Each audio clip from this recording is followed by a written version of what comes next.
Hi friends, നമ്മുടെ ദോശമാവ് കണ്ടേ പൊങ്ങി വന്നിട്ടുണ്ട്.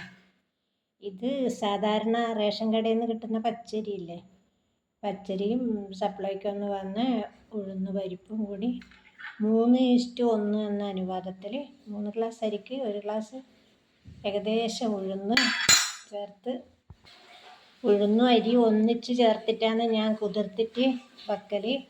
എന്നിട്ടൊരു 4 മണിക്കൂർ കുതിർന്നതിന് ശേഷം അരച്ചിട്ട് 6 മണിക്ക് വെള്ളത്തിലിട്ടിട്ട് 10 മണിക്ക് അരച്ചു.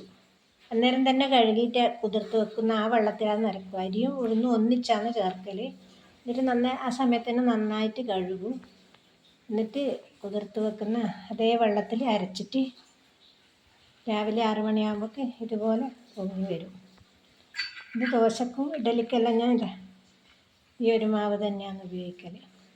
സാധാരണ പച്ചരി റേഷൻ കടയിൽ ഇഡലിക്ക് വേറെ അരിയൊന്നും ആവശ്യമില്ല. സാധാരണ റേഷൻ കടയിൽ പച്ചരി ഉഴുന്നും മാത്രം മതി. ചോറ് വേണ്ട, പുഴുങ്ങലരി വേണ്ട. നല്ല സോഫ്റ്റ് ദോശ ഉണ്ടാക്കാം.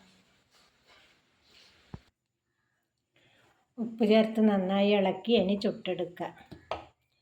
വീഡിയോ എല്ലാവർക്കും ഉപകാരപ്പെടുമെന്ന് കരുതുന്നു.